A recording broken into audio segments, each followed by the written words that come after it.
O'g'ri bo'lar. Oilandagi birinchi millioner bo'lmoqchimisan? Unda shu 3 ta maslahatimga quloq sol. Birinchisi, oilamdagilar ota-onam pulga to'g'ri munosabatda bo'lyapti deb hech qachon o'ylama. Agar ular to'g'ri munosabatda bo'lganda allaqachon boy bo'lishardi. Da ularni hurmat qil, qadrla, e'zozla, lekin shu narsalarni tushun, ularni pulga bo'lgan munosabati to'g'ri emas. Ikkinchisi, qiyin, og'ir mehnat seni boy qilmaydi. Shuncha fermada, shuncha qurilishda odamlar ishlaydi, beton qo'yadi, g'isht qo'yadi, mollarga qaraydi, ular boy bo'la olmaydi. Chunki bu sohalarda taklif ko'p, talab kam. Sen aqlan, rivojlansan, bu dunyodagi 99% insondan o'tib ketish ehtimoling baland. Chunki insonlar o'qishni, harakat qilishni xohlashmaydi. Oxir oqibat og'ir mehnatdan boshqa choralari qolmaydi. Uchinchisi, biznesmen bo'lish. Biznesmen degani bu faqatgina soha emas, bu olib sotdi boshqa narsa emas. Bu fikrlash, bu madaniyat, bu sotish qobiliyati, bu insonlarni tushunish. Hamma muammoni ko'rganda sen yechimni ko'ra olishing.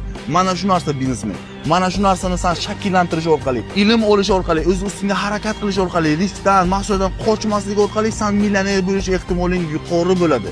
Tushun, agar shu narsalarni o'rganmoqchi bo'lsang, seni top 1% jamiyatida tutaman.